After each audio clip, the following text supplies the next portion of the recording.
Hello, this is Jim Michaels with the Hickory Heights Church of Christ in Lewisburg, Tennessee. I'd like to share with you just a short message from the Bible. In our last lesson, we talked about the first day of the week is when the Lord's church met together to worship and serve God. Well, there may be some that's listening to these broadcasts that might say, well, I read several places in the Bible where Paul, as he was going about preaching and teaching, that he often went into the Jewish synagogue, and it was there that he went in there on the Sabbath day, and it was there that they were worshiping God. Well, we see one such instance in Acts, the 13th chapter, and I'd like to read a verse or two with you from that chapter. It says in verses 14 of Acts 13, it says, "And when they departed from Perga, they came to Antioch of Pisidia, and they went into the synagogue on the Sabbath day and sat down. So then after the reading of the law and the prophets, the rulers of the synagogue sent to them, saying, Men and brethren, if you have any word of exhortation for the people, say on." Now here they are in Antioch of Pisidia, and they are indeed in the synagogue, and they are there on the Sabbath day. But now why are they there? Well, that's the synagogue is a Jewish house of worship. It's the place where Jews were gathered together. And it was the place that Paul, who had been a former disciple of Judaism, it's where he would go to try his best to teach his brethren the gospel of Jesus Christ. And actually, if you'll read on through the end of the chapter, you'll see that on several occasions, Paul takes them back to the Old Testament scriptures.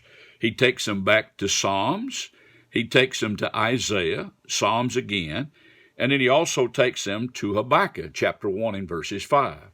So Paul is using these Old Testament scriptures to point out the fact that Jesus Christ was indeed the Messiah, that he died, was buried, he rose again the third day, and that forgiveness of sins could be had through him and through obedience to him. So that's the reason that he was there in the synagogue.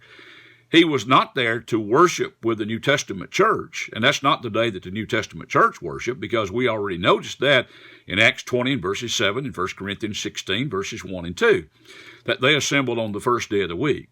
In Revelation 1 and verses 10, it was there that it was called the Lord's Day. John called it that. Now, why is it called the Lord's Day?